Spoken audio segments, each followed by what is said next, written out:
Bien, buenas noches a todos.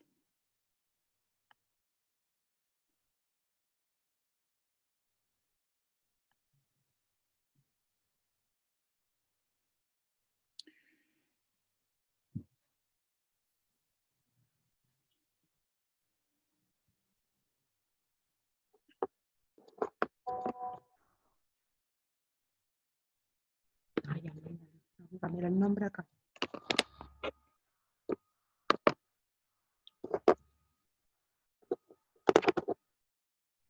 Ay.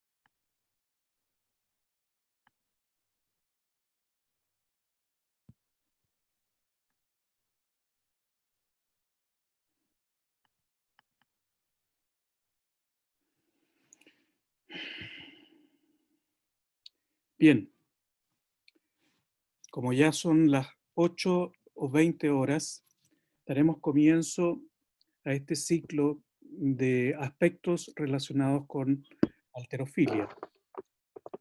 Por el momento, estamos esperando a la ponente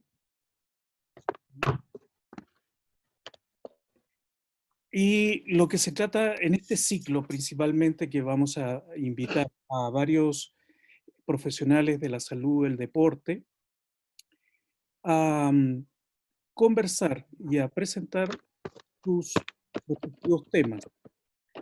El ciclo se compone principalmente de 5 participantes, los cuales son, en principio, la psicóloga señorita Elizabeth Pérez, egresada de la Universidad Santo Tomás.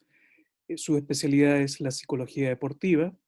Ella está dentro del staff de Rehabilitation Sport, que su director es Carlos Zapata, que también será uno de los ponentes en este ciclo.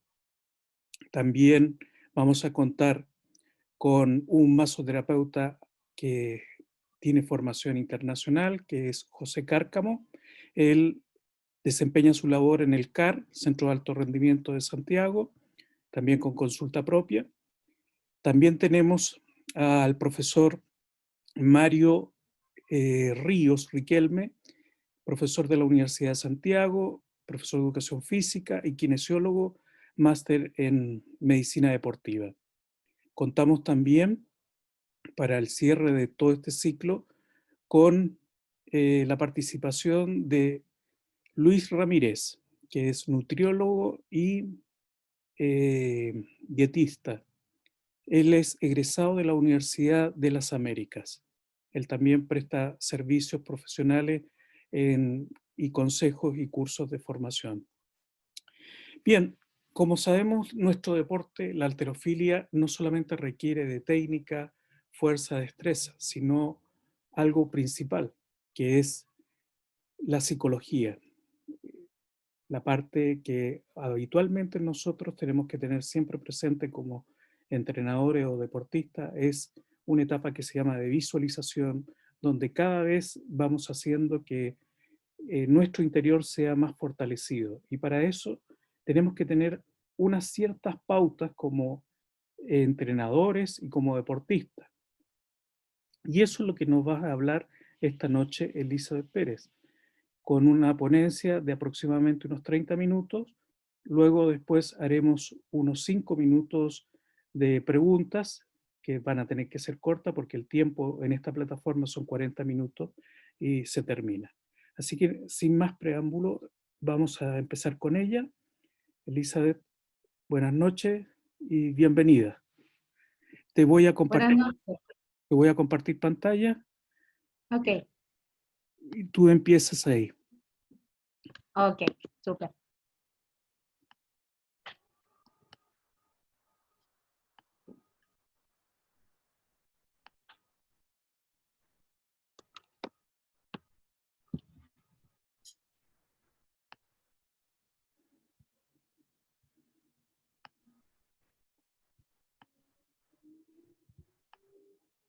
Muy bien, espero que tú estés ahora compartiendo la pantalla y eres el anfitrión. Ya. Bueno, me presento, como ya había hablado Jaime, yo soy Elizabeth Pérez, soy psicóloga deportiva, titulada en la Universidad Santo Tomás como psicóloga. Mi especialización en ese tiempo era laboral y clínico. Eh, Continúo trabajando en esas áreas, no muy dedicada. Después volví a estudiar en la USACH y estudié psicología deportiva. Y es lo que, en cierta manera, me dedico de más de lleno, y es lo que me apasiona también. Bueno, yo sé que quizás no muchos pueden quizás comprender o entender qué es la psicología deportiva, porque tampoco no es muy conocido acá en el país. Chile no tiene muchos psicólogos deportivos, y los psicólogos deportivos que habemos no siempre tenemos la opción, por ejemplo, de encontrar trabajo en esta área, porque Chile, como dije, no es un país en el cual se dedique a esto, ni tampoco lo toman como algo primordial ni principal. Entonces les voy a contar un poco qué es la psicología deportiva para que podamos adentrarnos y ir tocando distintas temáticas, ¿ya? Entonces, como se sabe, es una ciencia que estudia los factores psicológicos que influyen en la participación del rendimiento deportivo. ¿Cuál es el fin siempre de la psicología deportiva? Que el deportista pueda cumplir y pueda mejorar su rendimiento deportivo y sus objetivos deportivos a través de distintas técnicas. Está el proceso del coaching deportivo, que es el proceso de un entrenamiento a través del aprendizaje y consiste en despertar el talento y los recursos del deportista. Todos tenemos distintos recursos y distintas habilidades, y el talento que cada uno trae innato. Pero en el deporte hay talentos que se van demostrando más y hay talentos que no se demuestran. Nosotros tenemos un abanico para poder elegir los deportes que queremos realizar. Cuando nosotros decidimos elegir el deporte, en este caso halterofilia, es porque hay algo que yo considero que tengo las habilidades y tengo el talento para ese deporte, ya sea tanto físicas como mentales, porque tenemos que considerar que cada deporte, al ser individual y colectivo, tienen distintas facetas y distintos aspectos que nos pueden ir eh, tanto haciendo avanzar como también retroceder o estancarnos. Y ahí es cuando nosotros tenemos que tener esa habilidad de poder decir, quizás necesito la ayuda de alguien, solo quizás. ¿Cuál es el plan de acción que tenemos nosotros los psicólogos deportivos? En primera instancia, como yo les comentaba, uno está como en una disyuntiva, en qué deporte tengo que realizar, qué es lo que pasa con un deportista, qué deporte es el que voy a realizar, no lo sé, no sé qué habilidades tengo, entonces desde chicos empezamos a probar. Probamos con fútbol, no sé, después tenis, después básquetbol, natación, atletismo, y vamos viendo. Y ahí el psicólogo, ¿qué labor cumple en cierta manera? Es de orientarlo, de poder orientarlo hasta que llegue a ese deporte que tanto le gusta y lo incita. Entonces, una vez que el deportista también tiene ciertas dudas dentro de su mismo deporte, de ciertas habilidades y de respecto a ciertas condiciones, nosotros como psicólogos también trabajamos a la par con el entrenador. La idea es que el entrenador con el deportista sean uno, sean solamente uno, en el cual se puedan comunicar de manera adecuada, se puedan entender de manera correcta, que no haya nada que se ha malentendido o que no se haya dicho, con el fin de poder lograr siempre el objetivo y poder mejorar el rendimiento del deportista. Dentro también del plan de acción del psicólogo deportista está trabajar con el equipo deportivo. El equipo deportivo es ya sea un deporte individual o un deporte colectivo. No necesariamente tiene que ser un deporte colectivo, también se trabaja con el equipo en deportes individuales, porque en este caso halterofilia, que es un deporte individual, se trabajaría con el entrenador y con todo el equipo que corresponde o que va a competir en cierta situación de halterofilia. ¿Para qué? Para que al lograr el deportista logre su objetivo, porque el logro del deportista es el logro del equipo, no es el logro de él solamente. Y por eso es un efecto en circular. ¿Por qué? Porque siempre vamos a ir presentando distintas disyuntivas a medida que vayamos avanzando en el deporte. No significa que porque, por ejemplo, hayamos superado la frustración, no se nos vayan a presentar otras disyuntivas. Siempre se nos van a ir presentando. Y siempre vamos a tener que volver a trabajar con el entrenador y a volver a trabajar con el equipo y vamos a ir avanzando, pero vamos a ir tapando distintos hoyos y los vamos eliminando. Que esa es la idea. Entonces, en el coaching deportivo siempre también se dice, nunca conseguirás el éxito a menos que tu mente le guste lo que estés haciendo. ¿Por qué se refiere a esto también? Porque hay muchos deportistas frustrados porque sus padres, en cierta manera, son lo que les inculcan el deporte o en cierta manera, nos meten en ese deporte para cumplir un sueño del padre, por ejemplo. Pero no se preocupan tampoco de que quizás será el niño o la niña que quiere realizar este deporte. Me estoy preocupando de que él lo está haciendo bien y de que esté ameno. Si mi mente, mi cerebro y mis emociones me dan a entender que estoy satisfecho con lo que estoy haciendo, mi labor como deportista va a ser, y el éxito va a ser totalmente esplendoroso. Pero si no estoy disfrutando, mi mente automáticamente va a traspasar ese mal momento, esa frustración a mi cuerpo.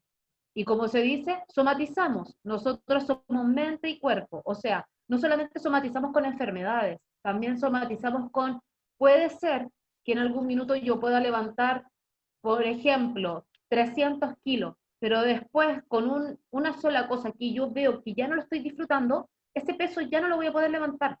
Y no es porque no tenga la fuerza corporal o no tenga las habilidades, es porque mi mente me está diciendo, ya no lo estoy disfrutando, ya es algo que en lo cual no me genera placer y no quiero seguir haciéndolo, por más que uno intenta hacerlo, sabiendo que puede tener las habilidades.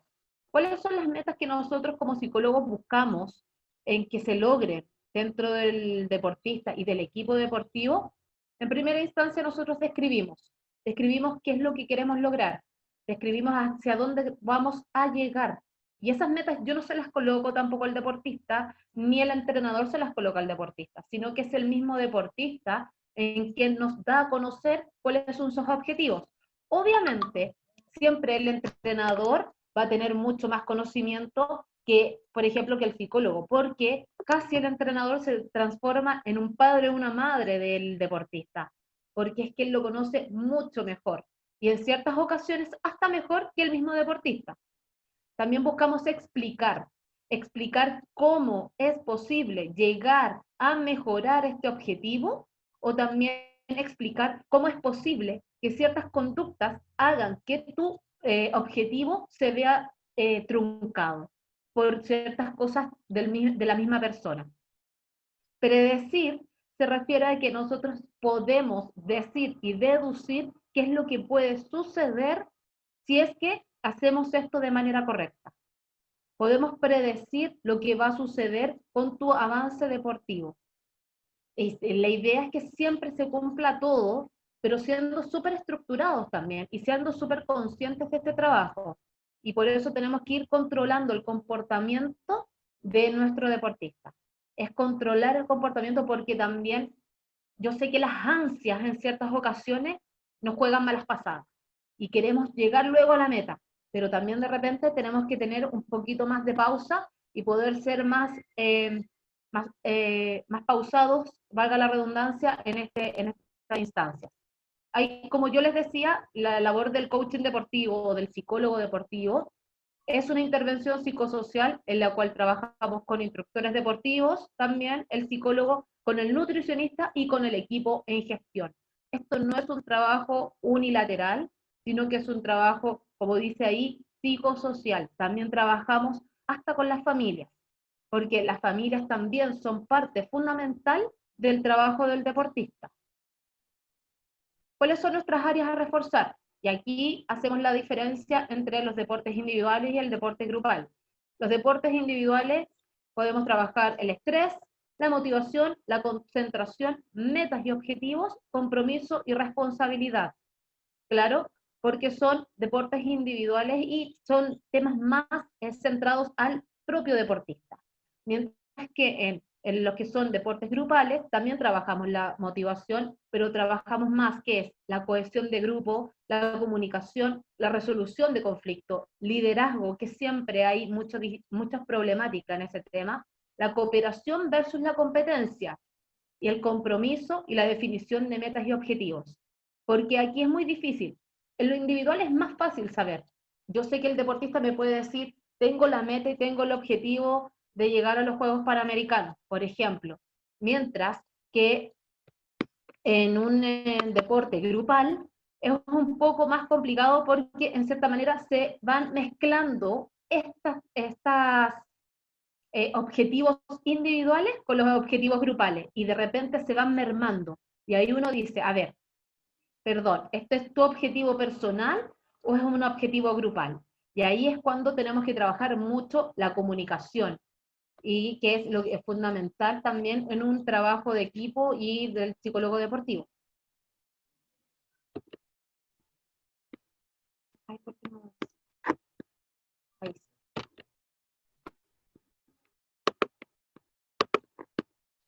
Aquí. Entonces, dentro del enfoque de la psicología deportiva, no solamente son deportistas de alto rendimiento, porque mucha gente quizás, esa es también la visión que de repente se tiene. Es como el psicólogo deportivo solamente es para deportes de alto rendimiento y para los que tienen federaciones o para los que son seleccionados nacionales, pero no. Partimos desde lo formativo, que es formar al deportista, o sea, ya sea desde pequeño, al recreativo también, porque hay mucha gente, ya sea de niños o adultos, que solamente realizan deporte de manera recreativa, pero sin querer también se van mermando ciertas temáticas, en lo competitivo netamente y obviamente en lo alto rendimiento. Pero como dije en un principio, en Chile somos pocos vistos, somos pocos valorados los psicólogos deportivos, por lo mismo porque no se le toma el peso en cierta manera a nuestra labor, y que es fundamental para que el deportista pueda salir adelante. ¿En qué consisten estas sesiones que se dicen? Se realizan sesiones de coaching deportivo, en la cual una sesión siempre, ¿por qué le dice gratis? Porque es la primera entrevista. Es la primera entrevista en la cual uno conoce al deportista, uno solamente quiere saber la historia de él. Es nada más que eso, solamente quiero conocerlo a él, quiero hacer un encuadre, quiero contarte de qué van a tratar las sesiones y también establecer cuáles son los objetivos. Cada sesión siempre dura entre 45 minutos, uno dice, pero siempre uno se termina como alargando siempre un poquito más.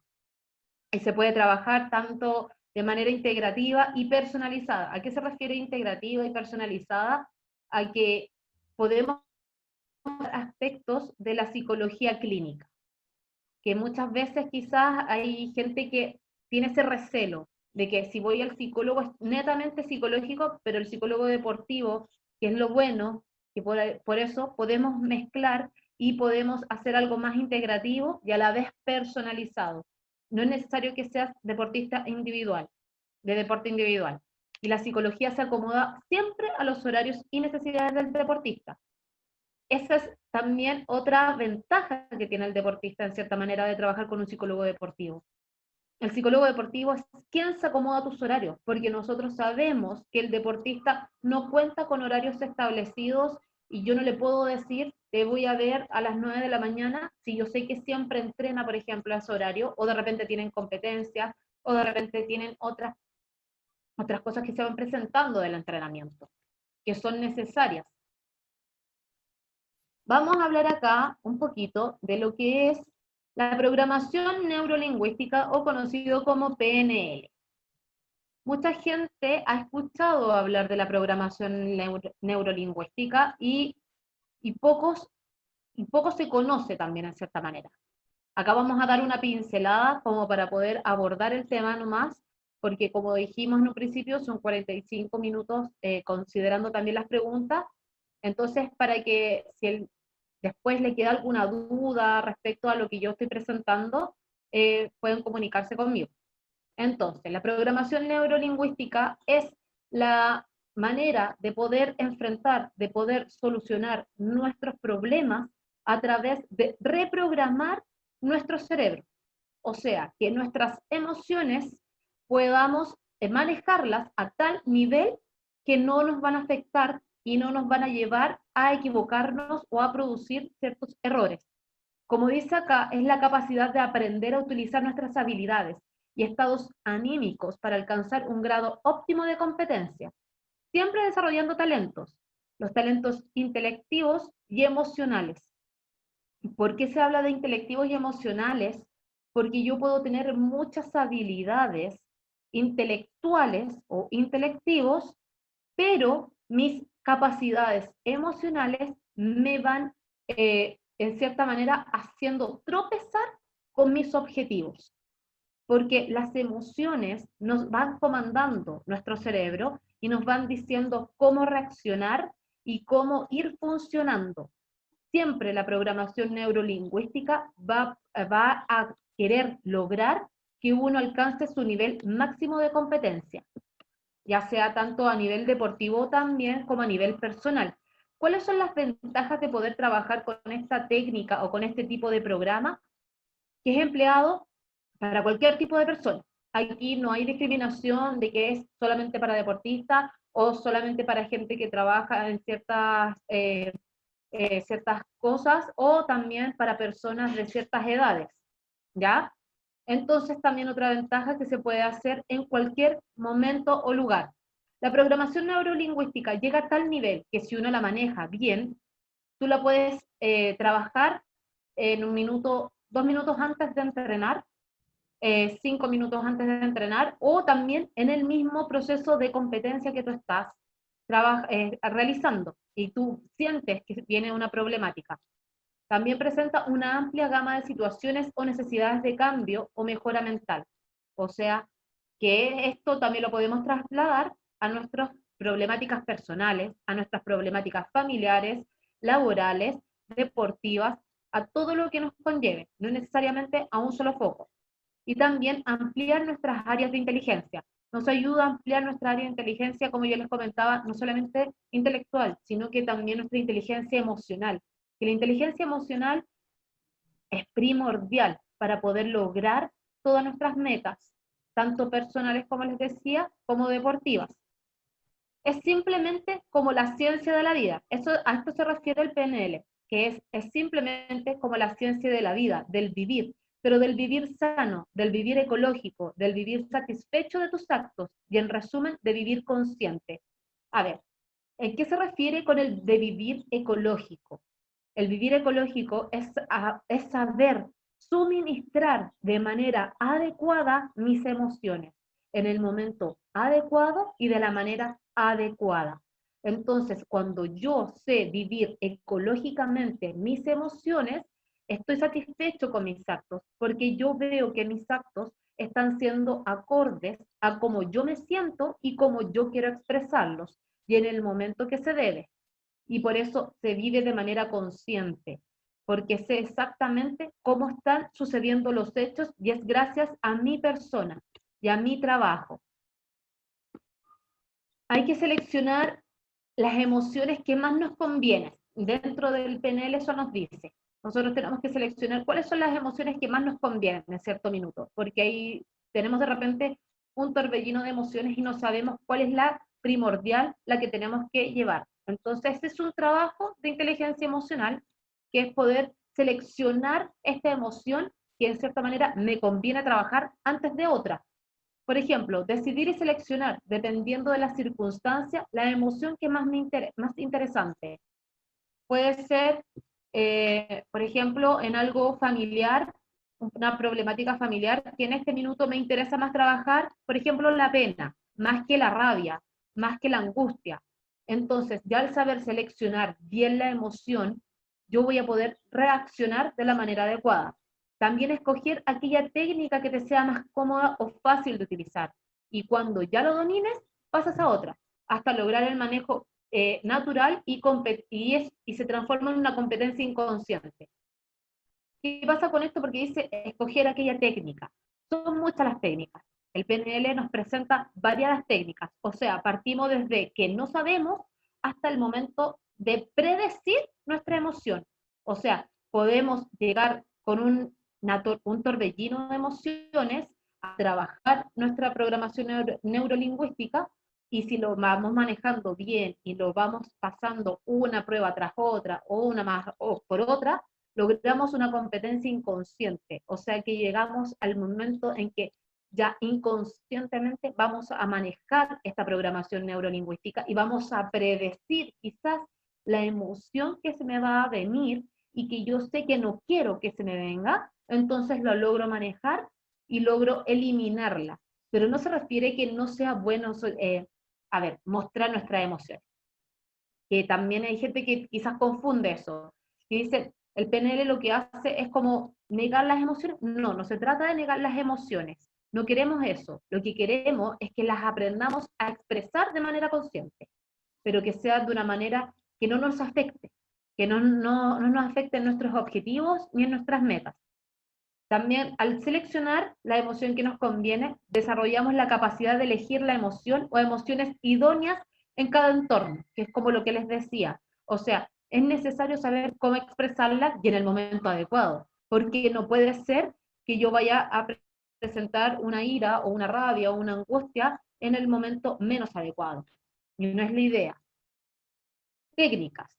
Acá están algunas de las técnicas, porque de verdad que faltan muchas por anotar, pero como yo les decía, siempre parten desde, por ejemplo, seleccionar la emoción que me convenga, o sea, desde no saber qué emoción es la que tengo que trabajar, hasta, como se decía, hasta poder predecir. O sea, estas son algunas de las técnicas, y todas son con cuestionarios, con preguntas, y eh,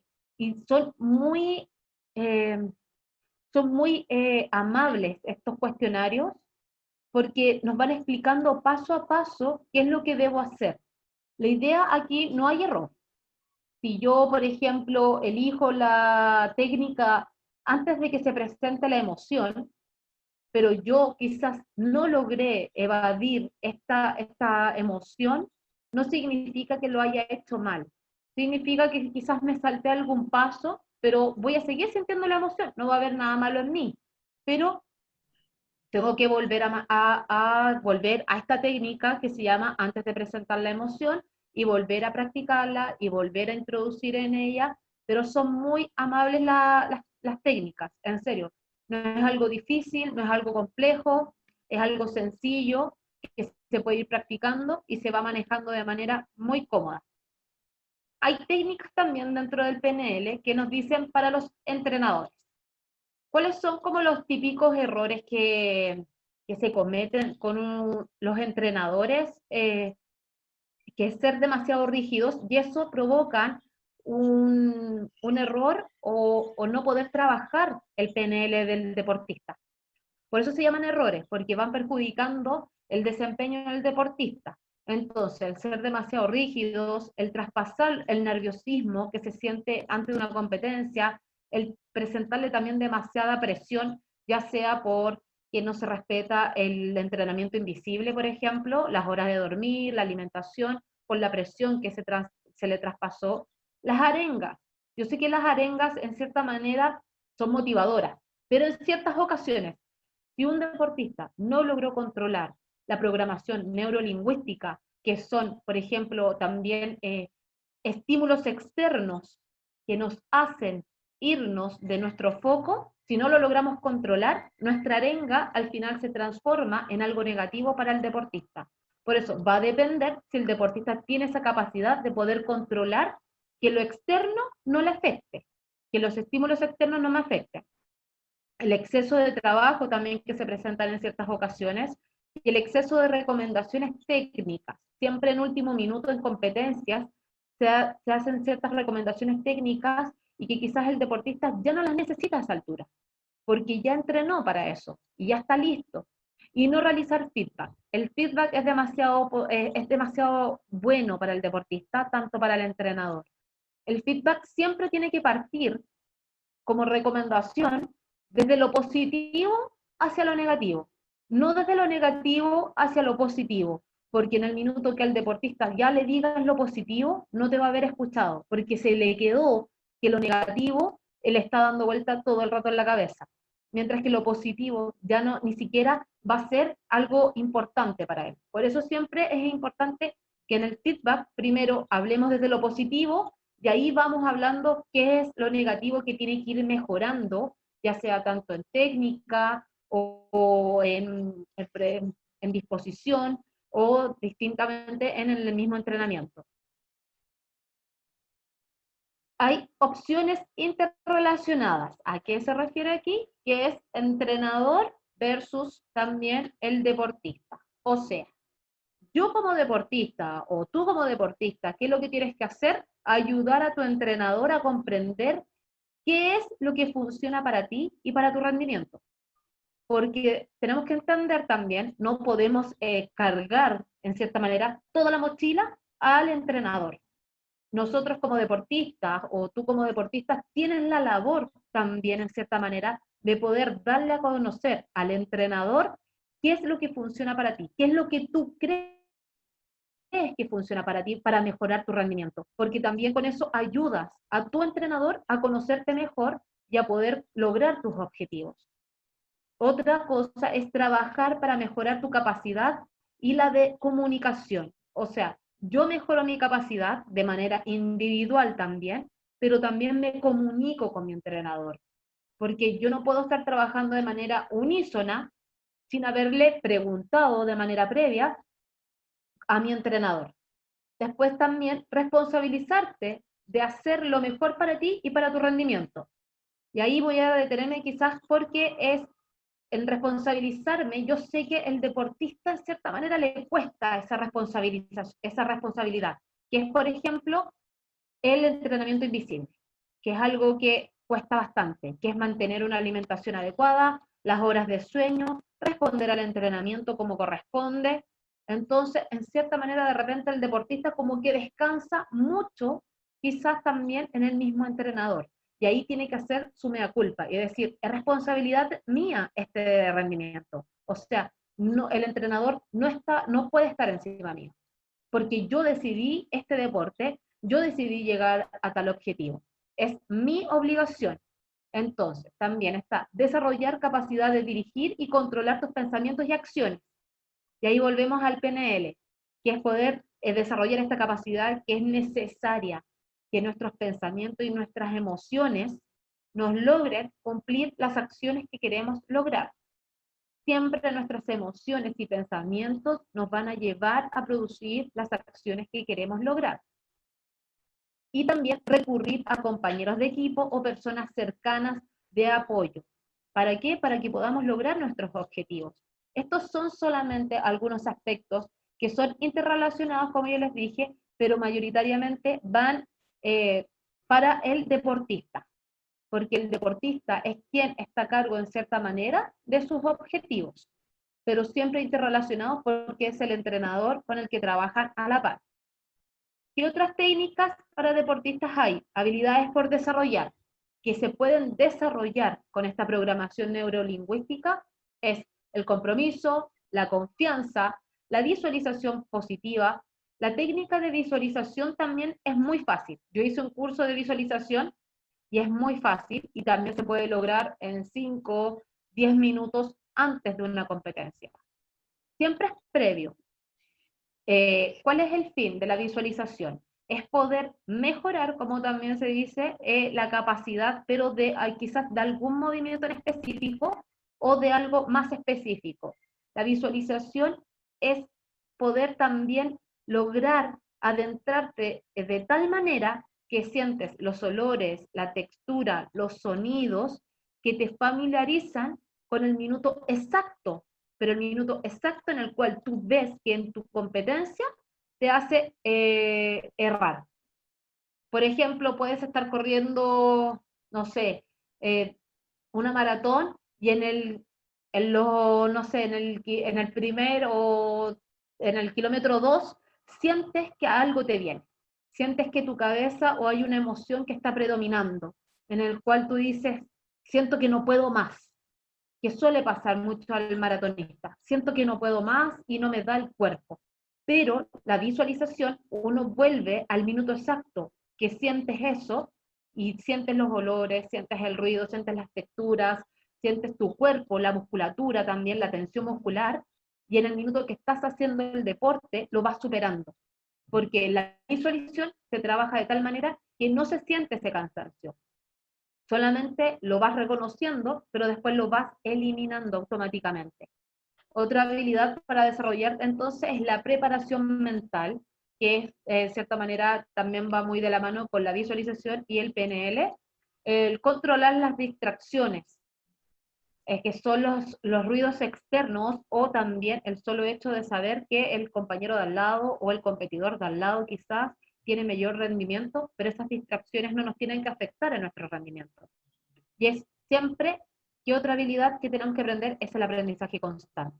Tenemos que entender eso, que nosotros siempre estamos a través de un aprendizaje constante y que no porque aprendamos quizás una técnica, por ejemplo, de PNL, significa que con eso ya estamos listos. No, tenemos que seguir aprendiendo y seguir avanzando para ir mejorando siempre. Somos personas y vamos a ir errándonos siempre. ¿Qué logramos con esto? Logramos manejar nuestros sentimientos, que son la satisfacción propia y del equipo, la confianza propia y el crecimiento personal.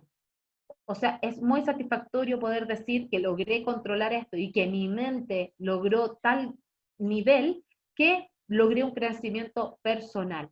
También, ¿cuál es nuestra meta final? Conectarte todo el tiempo que dure tu acción. O sea, yo estoy siempre conectado hasta que termine mi acción completamente y superando siempre los altibajos, porque siempre eso nos van a presentar.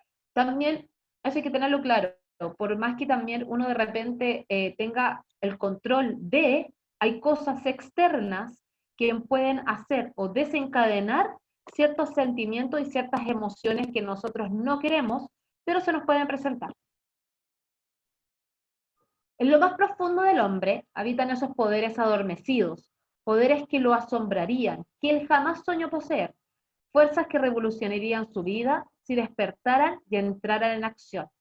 O sea, si ustedes colocaran quizás mayor énfasis en lo que dice esta oración o esta frase, que es que el hombre siempre está muy adormecido, ¿por qué? Porque no sabe ocupar esos poderes internos que todos nosotros tenemos y que sin querer y sin conocerlos son poderes que nos hacen llegar a metas y cosas impresionantes. Nuestra capacidad mental es tan fuerte y tan poderosa que podemos lograr metas y objetivos que quizás nosotros ni siquiera se nos habían pasado por la cabeza. Nosotros siempre vamos a tener esos poderes y esas capacidades. Entonces tenemos que aprovecharlas. No podemos desperdiciarlas. Tenemos que ser capaces de poder manejarlas, de poder trabajarlas. No todos tenemos la capacidad, pero sí todos tenemos la habilidad. Todos tenemos las mismas habilidades. La diferencia es que no sabemos cómo utilizarlas y de qué manera ni cuándo. Espero que les haya gustado, chicos. Espero que haya sido una presentación eh, acorde a lo que ustedes esperaban. Como les decía también, ojalá si tienen alguna duda se contactaran y me gustaría saber si es que alguien tiene preguntas. Gracias. Espero que me compartas ahora pantalla. Ya. Eh, Arriba, ¿Arriba dónde? arriba en el panel, ¿Sí? ver opciones y tienes que compartir pantalla. O donde pone mi nombre y poner anfitrión, devolverle. Quiero agradecer a Elizabeth su participación. Es interesante que este tipo de herramientas la tenga el entrenador en su formación dentro de la posibilidad que le pueda presentar un curso, porque como ella bien dice, es todo un conjunto de profesionales que deben estar presentes para desarrollar una buena participación de todos los deportistas. En mi carrera como terapeuta en España, en la selección española de esgrima, había un sofrólogo, cosa que acá no, nunca se ha escuchado ni se ha visto. Un sofrólogo, yo pregunté qué es lo que era cuando estaba allí, y era un psicólogo, pero con una tendencia a hacer un trabajo mucho más eh, de orden corporal, de orden energético. Y claro, cuando ellos trabajaban con los atletas, bajaban a las terapias las personas totalmente en un estado de, no de éxtasis, sino de tranquilidad. Entonces tú podías desarrollar una actividad mucho más completa dentro de las terapias que tenías que aplicar. Es importante en un equipo nacional tener multidisciplinas como el terapeuta, el masajista, el fisioterapeuta, el kinesiólogo y por supuesto el psicólogo. No solamente a nivel nacional, sino también dentro de los clubes. Vamos a ver si has podido compartirme. ¿Se puede compartir o no? Dice, esto detendrá la función. Continuar. No, me parece, bueno, a ver, compartir, veamos ahora. No, Ahí sí. estamos en pantalla completa. Dejar de, vea, ahí sí. Ahí sí. Bueno, en general, yo no estoy viendo ahora a nivel de chat, no voy a ver, no hay ninguna pregunta. Nada. No, parece que los chicos en general están muy atentos. Bueno, de mi punto de vista, el PNL a mí me ha ayudado muchísimo. En la parte que es, porque toda la información entra por tres vías, que es la kinestésica, la auditiva y la visual, a desarrollar un poco más la actividad de la halterofilia. Yo la vine a conocer, el PNL, muy tarde, ya hace 11 años, pero es una herramienta muy eficaz para los entrenadores.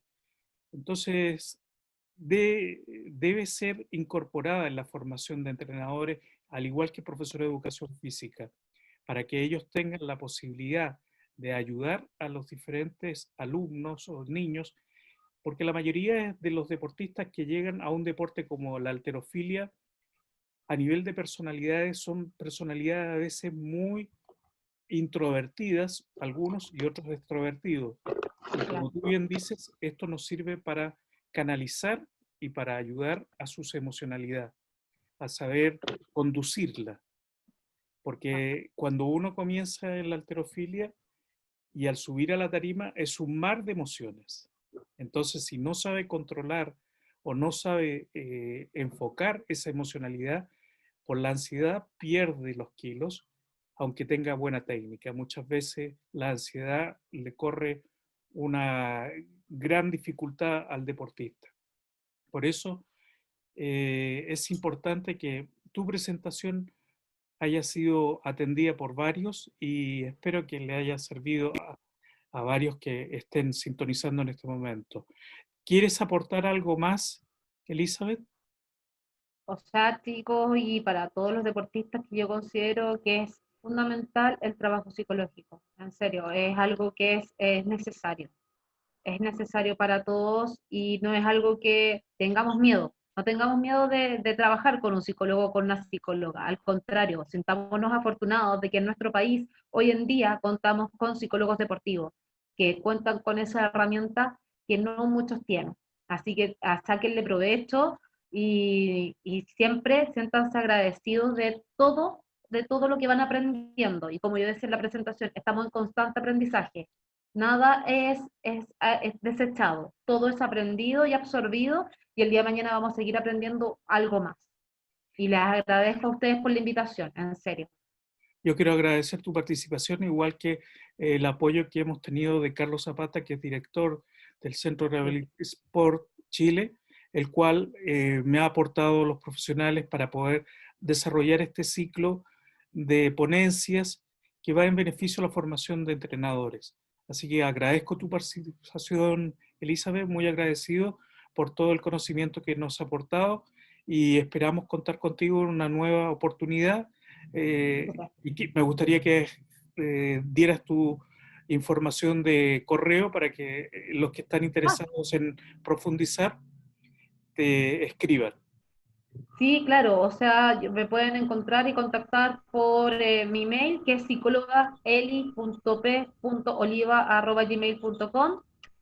Cualquier cosa también, Jaime tiene mi contacto y mi teléfono, tú se lo puedes hacer llegar, yo no tengo ningún problema en eso, y ahí nos podemos contactar y trabajar de manera individual o grupal como ustedes lo estimen conveniente.